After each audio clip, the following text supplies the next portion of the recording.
Hello friends, मैं राय साहब science Eli channel पर आप सबका स्वागत करता हूं। फ्रेंड्स, आज हम इस वीडियो में पढ़ेंगे क्लास 10th का साइंस का थर्ड लेसन धातु एवं अधातु, और ये इस लेसन का थर्ड पार्ट है। तो चलिए शुरू करते हैं। और सबसे पहले हम पढ़ते हैं सक्रियता श्रेणी क्या होती है।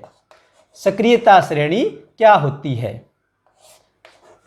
सक्रियता श्रेणी हम कहेंगे सक्रियता श्रेणी वह सूची है जिसमें धातुओं की क्रियाशीलता को अवरोही क्रम में व्यवस्थित किया जाता है। यानी धातुओं की क्रियाशीलता को हम घटते क्रम में लिखते हैं, जैसे potassium, sodium, calcium, magnesium, aluminium, zinc, Fe, lead, hydrogen, copper, Hg, Ag, Au। ये धातुएं हैं। ये क्रियाशीलता क्या है? इसमें सबसे ज़्यादा क्रियाशील क्या है? पोटेशियम है। उससे कम क्रियाशील क्या है? सोडियम है। उससे कम क्रियाशील कौन है? कैल्शियम है। तो हम इनकी क्रियाशीलता को क्या है? घटते क्रम में यानी अवरोही क्रम में लिखते हैं। इसका मतलब है, घटते क्रम का मतलब है कि ऊपर वाली धातुएं हैं वो ज़्यादा क्रियाशील है नीचे वाली धातुओं की तुलना में। तो ये सक्रियता श्रेणी है। यानी सक्रियता श्रेणी वह सूची है जिसमें धातुओं की क्रियाशीलता को अवरोही क्रम में व्यवस्थित किया जाता है या घटते क्रम में हम इनको लिखते हैं। तो ये ऊपर वाली धातुएं हैं ज़्यादा क्रियाशील है, जो मध्यम में धातुएं हैं वो कम क्रियाशील है, और जो नीचे धातुएं हैं वो बहुत ही कम क्रियाशील है। तो ये क्या है? सक्रियता श्रेणी है। इसे मैंने आपको फर्स्ट लेसन के अंदर जब हम विस्थापन अभिक्रिया पढ़ते हैं उसमें भी मैंने आपको बताया था। तो यहाँ भी मैं ये लेसन में टॉपिक आया है तो इसको बता दिया है। इससे याद करने से आपको सक्रियता श्रेणी याद होगी और विस्थापन अभिक्रिया भी आप आसानी से कर पाओगे। और धातु की धातु लवण के साथ अभिक्रिया है उसको भी क्या है आप इसकी मदद से कर पाओगे। तो इसे अच्छी तरह से याद कीजिए। अब हम पढ़ते हैं कि धातु और अधातु जब आपस में अभिक्रिया करते हैं तो क्या होता है।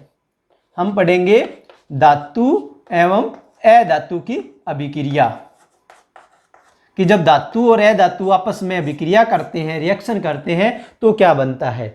जब हम धातु की परिभाषा पढ़ते हैं तो हम कहते हैं कि धातु वे तत्व है जो इलेक्ट्रॉन त्याग कर धनायन बनाते हैं। अधातु वे तत्व है जो इलेक्ट्रॉन ग्रहण करके ऋणायन बनाते हैं। यानी धातु इलेक्ट्रॉन त्यागते हैं और अधातु है वो इलेक्ट्रॉन ग्रहण करते हैं। तो हमें पता है कि जब कोई भी तत्व है वो इलेक्ट्रॉन त्यागता है तो वो धनायन बनाता है, और कोई तत्व इलेक्ट्रॉन ग्रहण करता है तो वो ऋणायन बनाता है। तो जब भी धातु और अधातु अभिक्रिया कर रहे हो तो धातु इलेक्ट्रॉन त्यागता है और अधातु इलेक्ट्रॉन ग्रहण करता है।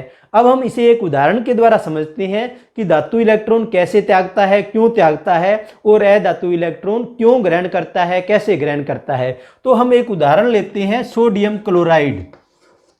सोडियम क्लोराइड के अंदर देखिए सोडियम धातु है और जो क्लोरीन है ये क्या है? अधातु है। सोडियम क्या है? धातु है, क्लोरीन अधातु है। तो सोडियम क्लोराइड है, इसका निर्माण कैसे होता है? देखिए सोडियम है, उसकी परमाणु संख्या कितनी होती है? 11 होती है। तो इसमें क्या है? 11 ही प्रोटॉन है और 11 ही इलेक्ट्रॉन है। और 11 जो इलेक्ट्रॉन है वो कैसे व्यवस्थित होते हैं ये हमने 9th क्लास में पढ़ा है कि परमाणु के अंदर नाभिक के चारों ओर इलेक्ट्रॉन निश्चित कक्षाओं में चक्कर लगाते हैं, और इन हमें नाम दिया गया है KLMN। ये हमने पढ़ा है 9th क्लास के अंदर।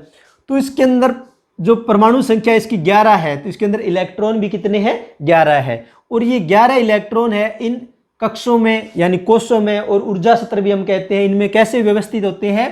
पहले कोष में 2 इलेक्ट्रॉन होते हैं, दूसरे में 8 होते हैं, और तीसरे में 1 इलेक्ट्रॉन होता है। जितने इलेक्ट्रॉन यहाँ हम लिखते हैं तो वो इसके परमाणु संख्या के बराबर होने चाहिए, क्योंकि यहाँ पे क्या है? प्रोटॉन भी 11 है, इलेक्ट्रॉन भी 11 है। तो यहाँ हमने लिखा 2, 8, 1।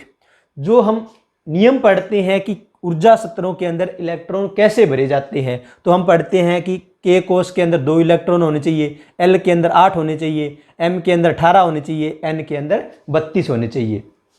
कहने का मतलब है अगर किसी परमाणु का या किसी तत्व का बाह्यतम कोष L है या बाह्यतम कोष K है तो इसमें 2 इलेक्ट्रॉन होने चाहिए। बाह्यतम कोष L है तो इसमें 8 इलेक्ट्रॉन होने चाहिए। अगर किसी परमाणु का बाह्यतम कोष M है, ये बाह्यतम कोष है, तो इसमें भी 8 इलेक्ट्रॉन होने चाहिए। अब 8 इलेक्ट्रॉन करने के लिए या तो जैसे सोडियम है 1 इलेक्ट्रॉन त्याग कर इसको बाह्यतम कोष बना ले, इसमें 8 इलेक्ट्रॉन है, या फिर वो क्या है इसमें 7 इलेक्ट्रॉन और ग्रहण करे। तो सोडियम क्या करता है, 7 इलेक्ट्रॉन ग्रहण करने की बजाय 1 इलेक्ट्रॉन त्याग देता है। सोडियम क्या करता है, 7 इलेक्ट्रॉन ग्रहण करने की बजाय 1 इलेक्ट्रॉन त्याग देता है, क्योंकि 7 इलेक्ट्रॉन को ग्रहण करने के लिए अत्यधिक मात्रा में ऊर्जा की आवश्यकता होती है। तो ये क्या करता है, 1 इलेक्ट्रॉन त्याग देता है। त्यागने से ये इसका बाह्यतम कोष बन जाता है जिसमें 8 इलेक्ट्रॉन होने चाहिए और 8 इलेक्ट्रॉन है। क्लोरीन का हम देखते हैं, क्लोरीन का जो परमाणु संख्या कितनी है, 17 होती है, 17 होती है। तो K कोष है, इसमें 2 इलेक्ट्रॉन होते हैं, दूसरे में 8 होते हैं और तीसरे में 7 होते हैं। तो क्लोरीन को क्या है, बाह्यतम कोष को पूर्ण करने के लिए 1 इलेक्ट्रॉन की आवश्यकता होती है। तो सोडियम क्या है, बाह्यतम कोष में 1 इलेक्ट्रॉन है और क्लोरीन के पास क्या है, 7 इलेक्ट्रॉन है। तो सोडियम क्या करता है, ये 1 इलेक्ट्रॉन क्लोरीन को दे देता है। तो सोडियम का बाह्यतम कोष ये हो गया जिसमें 8 इलेक्ट्रॉन पूरे हैं, और क्लोरीन का बाह्यतम कोष भी ये है, इसमें भी 1 इलेक्ट्रॉन आने से 8 इलेक्ट्रॉन पूरे हो गए। तो इस तरह से सोडियम क्लोराइड का निर्माण होता है।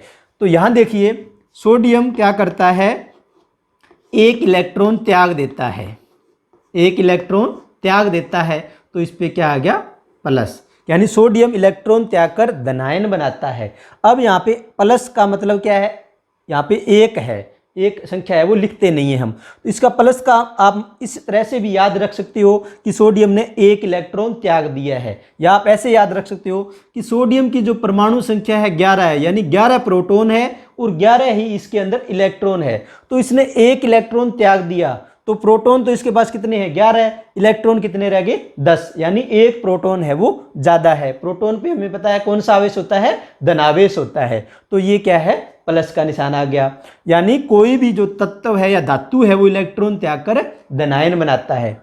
अब देखते हैं हम क्लोरीन में, क्लोरीन क्या करता है, 7 इलेक्ट्रॉन है, इसे 1 इलेक्ट्रॉन चाहिए, तो ये 1 इलेक्ट्रॉन ग्रहण कर लेता है। तो ये क्या बन गया, क्लोराइड आयन बन गया, या क्लोरीन ऋणायन बन गया। यहाँ माइनस का निशान का क्या मतलब है कि इसने 1 इलेक्ट्रॉन ग्रहण किया है। तो यहाँ पे देखिए क्लोरीन में 17 ही प्रोटॉन है, 17 ही इलेक्ट्रॉन है। इसने क्या कर दिया, 1 इलेक्ट्रॉन है वो ग्रहण कर लिया।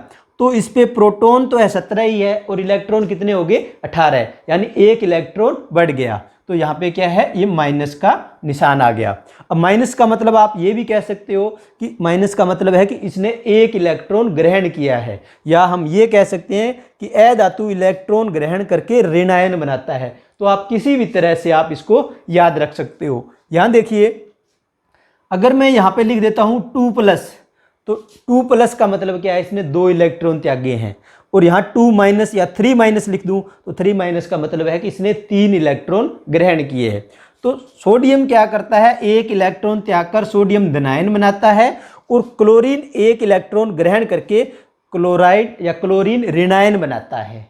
ये समझ में आ गया आपको। अब देखिए हम लिखते हैं सोडियम, इसके बाह्यतम कोष में 1 इलेक्ट्रॉन है, प्लस क्लोरीन, इसके बाह्यतम कोष में कितने इलेक्ट्रॉन है, 7 इलेक्ट्रॉन है।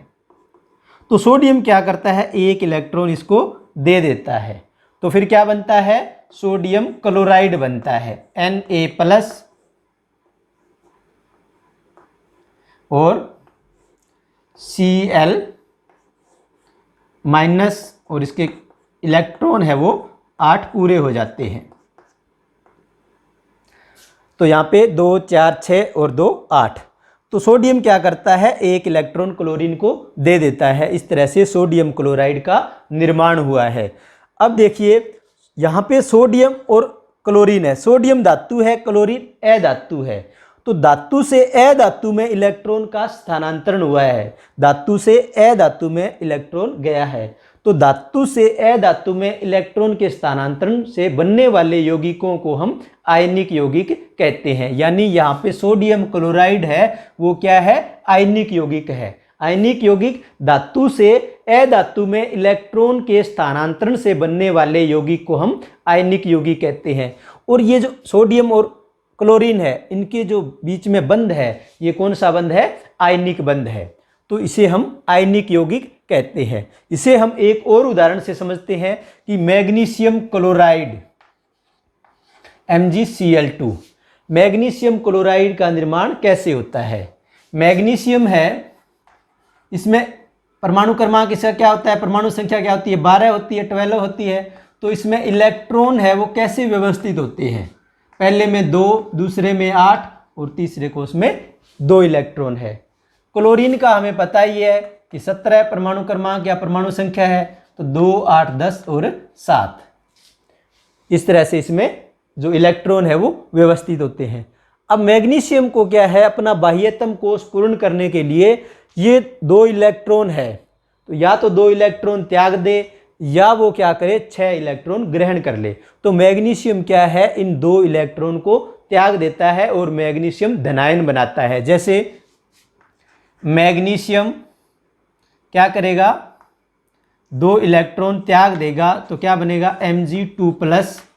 और कितने इलेक्ट्रॉन त्यागे हैं? 2 इलेक्ट्रॉन इसने त्यागे हैं। यहाँ 2+ का मतलब क्या है, 2 इलेक्ट्रॉन ये त्याग रहा है।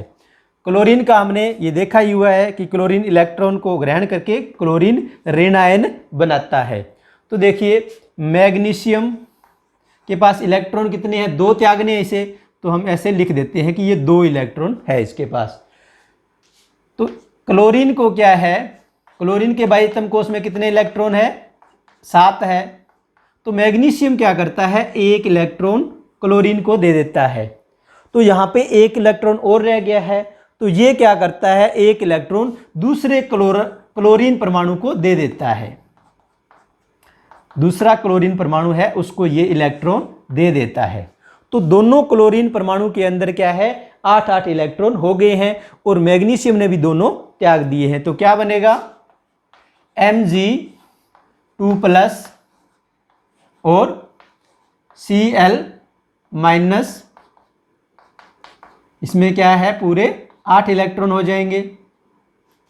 इसे हम लिख देंगे 2, यानी 2 क्लोरीन परमाणु है। तो इस तरह से मैग्नीशियम क्लोराइड का निर्माण होता है। और यहाँ देखिए मैग्नीशियम क्लोरीन को परमाणु दे रहा है। मैग्नीशियम परमाणु किसको दे रहा है, क्लोरीन को परमाणु दे रहा है। तो मैग्नीशियम यहाँ पे धातु है और क्लोरीन क्या है, यहाँ पे अधातु है। मैग्नीशियम क्या है, धनायन है। इसमें पूछ ले कि मैग्नीशियम क्लोराइड में धनायन कौन सा है और ऋणायन कौन सा है। तो जो इलेक्ट्रॉन त्यागता है वो धनायन होता है और जो इलेक्ट्रॉन ग्रहण करता है वो ऋणायन होता है। तो मैग्नीशियम यहाँ पे क्लोरीन को इलेक्ट्रॉन दे रहा है, यानी मैग्नीशियम इलेक्ट्रॉन त्याग रहा है। तो इस तरह से मैग्नीशियम क्लोराइड का निर्माण होता है। यहाँ पे भी क्या है, धातु ने अधातु को इलेक्ट्रॉन स्थानांतरित किए हैं, ट्रांसफर किए हैं, तो ये भी आयनिक यौगिक है। सोडियम क्लोराइड भी क्या है, आयनिक यौगिक है। मैग्नीशियम क्लोराइड भी आयनिक यौगिक है। अगर आपको और उदाहरण याद करने हैं कि जो आयनिक यौगिक कौन से हैं, तो कैल्शियम क्लोराइड है, कैल्शियम ऑक्साइड है, लिथियम क्लोराइड है, ये भी क्या है, आयनिक यौगिक है। ये सारे के सारे क्या है, आयनिक यौगिक है। तो आप एग्जाम्पल के रूप में इनको भी याद कर सकते हैं। तो इस तरह से आप आयनिक यौगिक है वो बना के देख सकते हैं कि सोडियम क्लोराइड का कैसे निर्माण होता है, मैग्नीशियम क्लोराइड है उसका निर्माण कैसे होता है।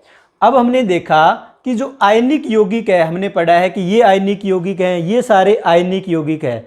तो आयनिक यौगिक में आयन होते हैं वो कौन से बंध से जुड़े हुए हैं, आयनिक बंध से जुड़े होते हैं। अब हम देखते हैं कि इन आयनिक यौगिकों की क्या विशेषताएं होती है। तो सबसे पहले हम देखते हैं कि आयनिक यौगिकों की जो भौतिक प्रकृति क्या होती है, ये कठोर होते हैं, ठोस होते हैं और भंगुर होते हैं। ठोस अवस्था में पाए जाते हैं, कठोर होते हैं यानी सख्त होते हैं, हार्ड होते हैं, भंगुर होते हैं मतलब कठोर तो होते हैं लेकिन जब हम इन पे दाब डालते हैं, इन पे चोट लगाते हैं तो ये बिखर जाते हैं, टुकड़ों में टूट जाते हैं। दूसरा हम देखें कि आयनिक यौगिकों का गलनांक व क्वथनांक, गलनांक व क्वथनांक क्या है, इनका अधिक होता है। क्योंकि आयनिक यौगिक धनायन और ऋणायनों से मिलकर बने होते हैं और हमें पता है कि धनायन और ऋणायनों के बीच में मजबूत आकर्षण बल होता है और आकर्षण बल को तोड़ने के लिए अधिक मात्रा में ऊर्जा की आवश्यकता होती है। तो हम कहेंगे कि आयनिक यौगिक है इनका गलनांक व क्वथनांक अधिक होता है। तीसरा हम पढ़ें, आयनिक यौगिक है वो जल में घुलनशील होते हैं, जल में ये घुल जाते हैं, लेकिन पेट्रोल है, केरोसिन यानी मिट्टी का तेल है, इसमें ये घुलते नहीं है। तो आयनिक यौगिक जल में घुलनशील होते हैं। चौथा हम पढ़ें कि आयनिक यौगिक विद्युत का चालन करते हैं या नहीं करते। तो आयनिक यौगिक है वो ठोस अवस्था में विद्युत का चालन नहीं करते हैं, क्योंकि ठोस अवस्था में आयन है वो गति नहीं कर पाते हैं।